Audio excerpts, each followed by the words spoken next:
بسم الله الرحمن الرحيم.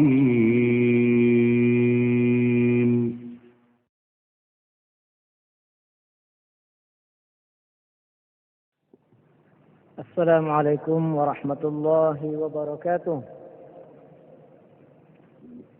إن الحمد لله والصلاة والسلام على رسول الله وبعد. Hadirin wa hadirat rahimakumullah. Kita lanjutkan kajian kita berkenaan dengan tipu muslihat syaitan untuk menyesatkan manusia.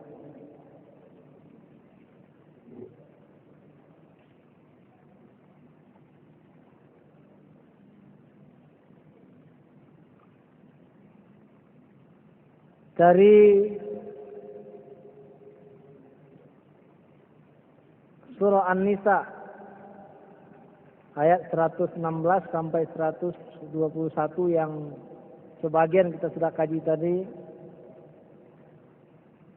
kita dapat menarik kesimpulan bahwa seluruh penyimpangan agama, terutama pada pokok-pokoknya yang tiga, yaitu akidah, ibadah, dan akhlak, penyebab utamanya adalah godaan syaitan. Penyimpangan akidah ada tadi, yaitu Allah menyuruh hanya untuk mengabdi atau menyembah kepadanya, lalu kemudian disimpangkan, ya, menjadi menyembah patung, walaupun sebagian mereka menganggap patung itu hanya sebagai perantara saja. Allah mengatakan bahwa kalau menyembelih untuk tujuan ibadah hanya untuk Allah saja, maka kemudian mereka mempersembahkan binatang untuk selain Allah Subhanahu wa ta'ala. Dari si akhlak itu tadi, bagaimana kita disuruh tetap ke dalam fitrah kita, fisik kita, kecenderungan kita dan sebagainya, lalu kemudian diselewengkan. Jadi pada intinya sekali lagi, seluruh penyimpangan agama, maka itu adalah akibat dari musuh kita yang nyata itu. Maka mari kita lihat penyimpangan-penyimpangan agama, umpamanya berkenaan dengan salawat. Berdasarkan banyak hadis Nabi, maka menurut ulama, salawat yang terbaik itu adalah salawat Ibrahimiyah. Oh, sekarang muncul yang terbaik itu bukan salawat Ibrahimiyah, tapi salawat Nariyah, tapi salawat Tafrijiyah, tapi salawat Al-Fatih dan lain sebagainya itu. Kata Nabi, kalau ingin dijaga oleh syaitan, maka baca Al-Quran, baca zikir. Sekarang diubah menjadi tuliskan. Terus tempelkan, masukkan ke dompet. Semula tuliskan Al-Quran, sekarang ganti Qurannya dengan angka-angka, dengan huruf-huruf, wow, ha, jim, seperti itu.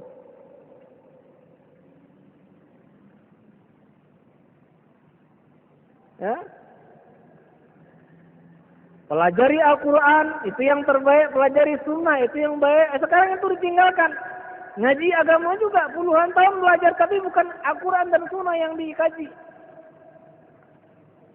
Puasalah kamu, puasa yang sudah ditetapkan. Ada yang wajib, ada yang sunnah. Ini. Tapi kemudian mereka puasa dengan puasa lain-lain modelnya itu. Wanita-wanita yang terbaik itu adalah menutup auratnya. Yang terbaik sekarang bukan itu. Rebonding yang terbaik kemudian dibuka. Ya, celana jin yang terbaik, baju kaos ketat yang terbaik, dan seterusnya itu. Maka sekali lagi, kalau seorang muslim tidak punya hazar, kehati-hatian, yang kehati-hati itu tentu kemudian dimulai dari pemahaman bahwa adanya makhluk itu, bahwa dahsyatnya akibat yang ditetapkan itu, maka kemudian sudah bisa dipastikan akan diselewengkan. Makanya orang tidak boleh hanya sekedar punya semangat beragama tanpa kemudian mau berhati-hati. Ada orang punya semangat beragama, oh ini mau agama, ini mau tobat, ini langsung ke pasar beli buku. Diamalkan buku itu, dibaca, dipahami. Oh, tiba-tiba ternyata ketahuan bukunya buku Syiah. Saya pernah itu. Ada yang punya semangat sekali, ya, beli buku karena covernya itu laks. Wah, ini buku berkualitas. Ternyata nyata-nyatanya buku Syiah. Ya, nah, karena itu maka hal yang sering dibicarakan oleh para ustadz, para ulama kita, bahwa ada dua prinsip dalam beragama, terutama dalam beribadah yang harus kita pegangi, yaitu ikhlas dan mutaba'ah. Ya, mentauhidkan Allah, menujukan untuk Allah Subhanahu wa taala, dan dalam pelaksanaannya adalah mutaba'ah. Ya, dalam pelaksanaannya adalah mutaba'ah. Terakhir kita ingin menyampaikan firman Allah Subhanahu wa taala, "Fastamsik billazi uhiya ilaika innaka ala suratin mustaqim." Berpegang teguhlah kepada apa yang diwahyukan kepadamu. Itulah jaminan supaya kamu bisa tetap di jalan yang lurus. Wa innahu lazikrun laka wa liqaumika wa sawfa tus'alun, dan bahwa Al-Qur'an itu menjadi kemuliaan bagimu dan bagi kaummu. Dan kelak masing-masing kita akan dimintai pertanggungjawaban bagaimana kita dengan Quran itu, mempelajari, mentadaburinya, memahaminya, mengamalkannya, dan mendakwahkannya. Was'al man arsalna min qablika mir rasul. Dan tanyalah, kata Allah, ya, kepada adakah rasul-rasul yang kami utus sebelumnya itu? Afana ja'alu min dunir rahmani alihatan yu'badun? Adakah kami menetapkan selain dari Allah itu sebagai Tuhan untuk disembah? Ya, pada intinya supaya kita tidak kemudian dipalingkan oleh syaitan dari jalan yang lurus itu, maka berpegang teguhlah kepada Al-Quran dan juga kemudian itu kepada As-Sunnah. Barangkali demikian, sisa waktu yang ada ini kita akan manfaatkan untuk bertanya jawab. Tentu kalau yang bisa kami jawab, yang tidak kami tentu kita akan bertanya kepada para ustadz yang lebih luas ilmu pengetahuannya. Baik, jemaah rahimakumullah, kami ingatkan bagi jemaah yang mendengar radio, boleh melalui SMS, yang belum tahu nomor kontaknya lah 0813 655 77348. Yang di dalam masjid juga boleh kalau bawa HP melalui SMS. Ini pertanyaan masuk, Ustaz. Ustaz, ayah saya seorang dukun. Ibu dan keluarga saya membenarkan perbuatan ayah tersebut. Saya telah berusaha menyampaikan bahwa hal itu salah. Akan tetapi mereka malah menyerang saya dengan berbagai ucapan buruk. Saya pernah mendapati mantra ayah saya tersebut yang sama sekali saya tak tahu bahasa apa itu. Mohon penjelasannya, Ustaz. Ya, kita kurang bisa menangkap nih apa yang mau dijelaskan. Apakah bagaimana sikap dia tentang mantra atau tentang bapaknya itu? Nah, baik, kalau tentang bapaknya. Bapaknya seorang dukun. Ya, dalam khutbah Jumat kemarin kita sudah sampaikan sebenarnya. Kalau disebut dukun, itu sebenarnya apa spesialisnya? Kalau dukun itu dia adalah orang yang bisa meramal, maka berarti dia kahin, kata Nabi. Nah, kemampuan meramalnya itu disapot oleh syaitan pencuri berita langit. Kalau dia dukun itu karena bisa mencari barang-barang yang hilang, menenung, maka itu namanya arraf. Kemampuan itu juga disapot oleh syaitan. Makanya untuk itu biasanya dia melakukan aktivitas-aktivitas pendahuluan. Kalau dukun itu karena dia bisa membuat orang jatuh cinta atau bercerai atau sakit, itu namanya sihir, orangnya sahir. Kalau dukun itu disebut dukun karena dia bisa mengobatin orang dengan cara-cara yang aneh-aneh, seperti orang patah tapi yang diurutnya rotan, orang terkilir yang diurutnya ayam, atau dia minta syarat yang aneh-aneh, kasih 7 muaro, air hujan 100 masjid dan sebagainya. Ya, ayam hitam 3 warna segala macam. Nah, berarti itu namanya nusroh. Ya, nusroh namanya. Nusroh itu orang bisa ngobatin tapi pakai sihir. sihir dalam pengobatan itu khusus. Nah, maka ini adalah wali-wali Allah yang dalam surah Al-An'am 128 itu ancamannya kekal di neraka. Karenanya pantas yang bertanya ini gelisah, bapaknya seperti itu.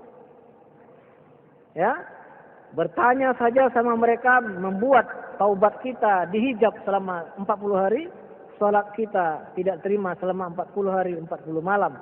Kalau percaya kemudian kita menjadi kafir dengan Al-Quran yang diturunkan oleh Allah Subhanahu wa taala.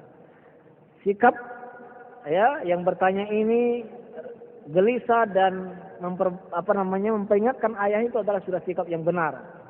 Cuman tetap saja ada koridor dan Al-Quran yang sangat jelas. Wa in jahadaka ala an tusyrika bika syai'ala an tusyrika bi ma laysa laka bainun fala tuti'huma wa sahibhuma fid dunya ma'rufa. Kalau orang tua kita mengajak, ini jangankan hanya dia yang syirik, ngajak kita pula, ngajak anak ini juga untuk menjadi syirik, ya jangan ikuti, tapi tetap pergaulan mereka di dunia ini dengan baik seperti itu. Kenapa?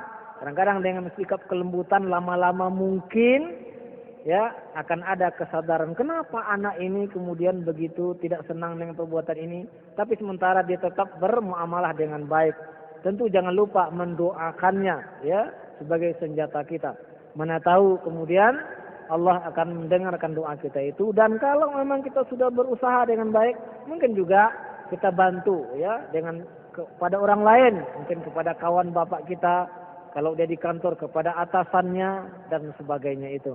Ya, yang jelas ya bahwa ini sudah benar ya punya sikap seperti itu, mau memperbaiki bapaknya itu ya. Jadi jangan berputus asa ya, karena pada ujungnya hidayah itu memang hanya dari Allah Subhanahu wa taala. Yang tidak boleh adalah berputus asa. Dan kalau kemudian dia balik menyerang, dan itu sunatul dakwah. Makanya dakwah itu kalau yang namanya dakwah yang sebenarnya tidak ada yang mulus, ada yang nantang. Ini ceramah seperti ini banyak yang gak suka sebenarnya. Ya, karena nantang, makanya ulama kemudian membuat kaidah bahwa dalam dakwah itu as-sabru 'alal adza. Ya, kita harus sabar. Ya. Tapi kemudian tentu pahalanya di sisi Allah adalah sangat besar. Ya, seperti itu. Wallahu a'lam bishawab. Baik, sebentar. Berkenaan dengan mantra-mantra itu, ya. Memang sebagian mantra-mantra itu adalah dengan bahasa-bahasa yang tidak dikenal. Kadang-kadang berupa pantun-pantun. Kami banyak mengoleksi itu. Ilmu kebal, ya, ilmu besi dan segala macamnya itu. Ya, itu pantun-pantun saja. Kok pantun-pantun bisa orang kebal, bisa segala macam? Ya, karena kadang-kadang pantun itu hanya syaratnya saja atau hanya passwordnya saja. Hakikatnya dia dibantu oleh syaitan. Itu tadi penyimpangannya itu. Allah nyuruh baca Quran, baca doa, baca zikir, dia rubah menjadi baca pantun. Ya kan? Seperti itu. Allah a'lam bishawab. Pertanyaan berikut. Assalamualaikum Ustaz. Waalaikumsalam. Bagaimana Ustaz kami ini bisa dikatakan takut melewati perkuburan apalagi di malam hari? Sebabnya nggak tahu, tapi takut dan serem saja rasanya. Apakah takut kami ini karena bisikan setan atau yang lain? Baik, orang Indonesia rata-rata takut melewati kubur, sampai ustadznya juga. Kenapa? Pertama, banyak film tentang tuyul, kuntilanak yang muncul dari kubur. Maka kata Dr. Dasman, keliru Amerika mengecap Indonesia ini negara teroris. Yang betul adalah negara magic. Negara tahayul seperti itu. Karena biasanya ya film itu mengejawantahkan budaya bangsanya. Yang banyak film teroris itu Amerika yang teroris itu. Kalau nyanyi-nyanyi, nari-nari itu India. Kalau Indonesia yang itu tadi itu kuntilanak, gondorwo itu. Jadi dari kecil kita kemudian dijejali. Saya sendiri sudah paham itu. Orang di kubur itu tidak menjadi mudarat dan manfaat. Tapi kalau lewat kubur malam-malam saya juga merinding.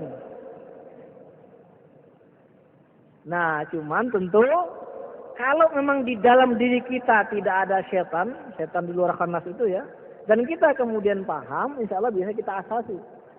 Tapi kalau ada orang yang merinding di tempat-tempat tertentu terus-menerus, itu kemungkinan itu ada makhluk yang di dalam itu yang beraksi, yang ada di luar itu. Nah itu sering seperti itu. Kok saya lewat situ merinding ya? Mungkin di situ ada jin dan di tubuhnya ada jin. Nah ini ketemu mungkin lawannya, mungkin seperti itu. Apakah bisikan setan? Sangat mungkin juga. Memang setan itu salah satu kerjanya adalah yukhawifu awliya'ahu.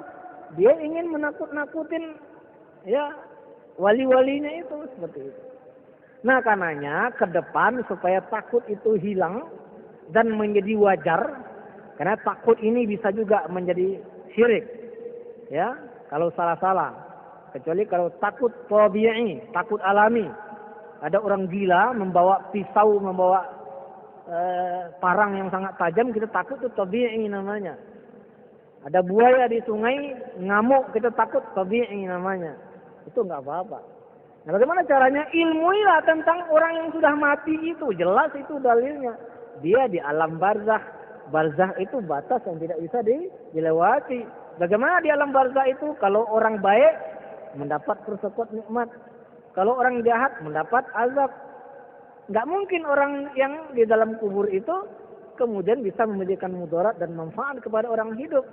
Maka tidak ada orang mati kemudian yang menjelma menjadi kondia, ya, menjadi babi segala macam. Tidak ada itu. Ya, tidak ada juga kemudian kubur yang karomah. Ya, dalam pengertian bisa untuk ini, bisa untuk itu. Orang mati dalam kubur ya titik. Kubur itu tempat jasadnya saja. Yang jasad ini kemudian ya, kalau bukan nabi, kalau bukan penghafal Quran, kalau bukan para syuhada, ya itu akan hangus, akan hancur dimakan tanah. Kan ada dalam surat Qaf itu. Ya, mereka mengingkari kebangkitan itu.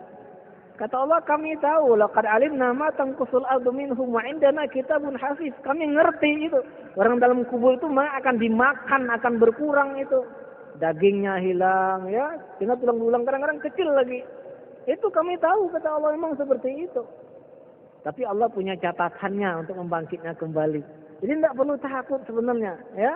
Kalau takut karena memang dari kecil kita sering ditakut-takutin sama orang tua kita, memang orang Indonesia ini memang salah cara mendidik anak. Kita sering nakut-nakutin anak kita, ya. Kalau nggak sabar anak kita nangis sudahlah. Awas ada polisi, awas ada tikus besar, awas ada kondiak dan macam-macam ya. Nah, masuk juga. Saya dulu waktu kecil itu tidurnya di surau. Itu sebelum tidur itu macam-macam itu kan tidur sama orang besar ya. Cerita-cerita yang membuat merinding bulu kuduk. Ada yang tinggi besar, giginya sebesar kapak segala macam. Jadi itu Pak. Nah makanya kalau orang bertauhid sebenarnya tidak seperti itu mendidik anaknya, menceritakan kepada anak kecil. Dan kalau orang berilmu juga dia akan paham. Kalau orang di dalam kubur tidak ada cerita dia bisa lagi memudaratkan kita. Cuman bahwa kubur itu salah satu tempat yang disenangi oleh jin itu mungkin saja. Wallahu a'lam bishawab. Pertanyaan berikut. Assalamualaikum Ustaz. Waalaikumsalam. Ada orang menyembelih kerbau untuk upacara adat. Kepala kerbau tersebut dikapan dan dikubur dan daging badannya dibagi-bagikan. Baik. Apakah ini termasuk musyrik, Ustaz? Nah itu tadi ayatnya in qul inna sholati, katakanlah sesungguhnya salatku, wa nusuki. Nusuki itu adalah sembelihanku. Jadi binatang ini dia bisa menjadi pekerjaan biasa, tapi bisa bernilai ibadah. Kita kangen sama itik, kita sembelih itik, kita goreng, itu pekerjaan biasa. Tapi kalau kita karena takut, karena untuk selamat, karena untuk ini, maka kita sembelih itu menjadi ibadah. Tetapi ibadahnya bukan untuk Allah Subhanahu wa ta'ala. Makanya Nabi mengatakan, la'anallahu man zabaha li ghairillah. Allah melaknat orang yang menyembelih untuk tujuan selain Allah Subhanahu wa ta'ala. Apa tujuan menyembelih? Kalau untuk ingin selamat, maka Allah nula Allahumma antas salam wa minkas salam wa ilaika a'udus salam. Allah yang berikan keselamatan itu mintalah kepada Allah. Kalau ingin tertolak dari bara bahaya, mintalah kepada Allah. Dan Allah untuk memberikan keselamatan dan untuk menolak bahaya itu, tidak butuh disogok pakai sapi-sapi itu, pakai kepala kerbau itu. Allah nggak butuh itu. Kalau Allah tidak butuh siapa? Nah, kembali kepada tadi itu. Wala amurannahum, dan saya kata iblis pasti akan menyuruh mereka untuk melakukan hal-hal seperti ini. Maka perilaku-perilaku seperti ini adalah karena dibisiki oleh syaitan, dan orang bertauhid yang beriman sepantasnya tidak boleh melakukannya. Ulama mengatakan haram hukumnya ikut iwan untuk menyemah-menyemah seperti itu. Haram ikut terlibat kepanitiaannya. Haram ikut membantu. Haram pula memakan daging yang sebahagiannya sudah dipersembahkan kepada iblis itu. Haram memakan dagingnya. Haram memakan dagingnya itu. Haram terlibat itu. Jadi kalau nanti kampung bapak sering pamannya batang kelapa ditembak oleh petir. Berapalah tetua-tetua kampung ini, negeri ini sudah bencana ini. Mungkin minta disemah ini pakai kepala kerbau. Haram ikut pak ya. Bilang sama orang itu, kamu kalau minta duit banyak dari ini akan saya beri, tapi bukan untuk ini. Tapi kalau untuk ini maaf, 1 sen pun saya tidak kasih. Harus tegas pak. Apa dalilnya? Kamu mau tahu dalilnya? Duduk sini, saya bacakan ini seperti itu. Tidak boleh perbuatan ini menyemah-menyemah itu. Allah untuk dimintai keselamatan. Allah untuk dimintai menolak bahaya. Allah dimintai kesembuhan. Mintalah langsung kepadanya dengan cara-cara yang disyariatkan. Allah sama sekali tidak butuh daging, paha, kepala, darah dan sebagainya itu. Wallahu a'lam bishawab. Barangkali ini 2 pertanyaan terakhir nih Ustaz. Pertanyaan pertama, ada seorang nenek, ia tidak pernah sholat puasa, ia sehat akal fisiknya. Tapi menurut orang kampung, ia tidak akan bisa atau susah mati sebelum buka atap rumahnya katanya. Apa maksudnya Ustaz? Kemudian yang kedua Ustaz, bagaimana meru'yah orang yang kerasukan jin? Cerita pertama ini banyak menyebar pak. Apalagi ketika saya di Malang itu ada di kabupaten-kabupaten tetangga itu seperti itu. Sering katanya orang yang susah sekali mati, nggak bisa mati. Kecuali setelah ada yang setelah dipukul pakai daun talas. Dipukul dulu dengan daun keladi. Ada juga yang dibuka atapnya. Saya bilang begini, seluruh malaikat Allah itu profesional. Termasuk malaikat Israel. Jadi kalau payah mati dalam pengertian malaikat susah mencabut, ada ceritanya itu. Yang ada adalah informasi Al-Quran begini. Ya, wa kaifa idza tawaffathumul malaikatu yadribuna wujuhahum wa adbarahum. Bagaimana orang-orang durhaka itu mati terlebih dahulu dipukul-pukul sama malaikat depan dan belakangnya. Bukan karena malaikat tidak sama mampu mencabut nyawanya itu. Jadi apa maksud dengan susah mati itu? Yang ada kemungkinan itu begitu. Dia menggelepar itu bukan malaikat tidak bisa nyabut, tapi dipukulin. Makanya ada orang yang mati ketika dimandikan itu, walaupun tidak boleh disebut sebenarnya aib orang mati itu ya. Ada yang biru-biru, lebam-lebam badannya. Dipukulin sama malaikat. Dan ada kemungkinan lain. Orang itu sudah mati. Cuman di jasadnya itu masih ada syaitannya. Lemu-lemu pakai yang dipelajari sejak muda itu. Dia sudah mati pak. Nah ini mungkin yang baru keluar setelah dipukul itu. Kalau roh nggak ada cerita pak. Yakinlah. Ya. Ini sedikit ada yang pula ini. Ya, di salah satu rumah sakit. Katanya ada satu kamar yang kalau pasien masuk kamar itu diganggu terus. Ternyata kamar itu punya sejarah. Ada orang kecelakaan, lalu kemudian meninggal di situ. Lalu kemudian terlupa mentalkinnya ya oleh petugas di rumah sakit itu. Itulah penyebabnya katanya. Maka dia telepon gurunya, itu memang karena terlupa talakin. Maka talakinlah akan kembali. Karena matinya tidak sempurna. Apa maksud mati tidak sempurna? Apa malaikat tidak profesional? Enggak ada tidak sempurna matinya itu. Ya, cabut mati, sempurna matinya itu. Ya, udah, rohnya di alam barzakh. Siapa sebenarnya yang ganggu-ganggu itu? Syaitan, bukan roh orang itu. Nah kan jelas Pak. Kalau berpegang kepada Quran dan Sunnah, apa kata Nabi? Taraktukum alal mahajjatil bayda lailuha kanahariya. Sudah aku tinggalkan kalian dalam manhaj, dalam sistem, dalam ajaran yang sangat putih. Malamnya ibarat siangnya. Ya kan? Kan paham kita kalau begitu. Jadi jangan pula percaya ya susah mati. Nggak ada susah mati itu.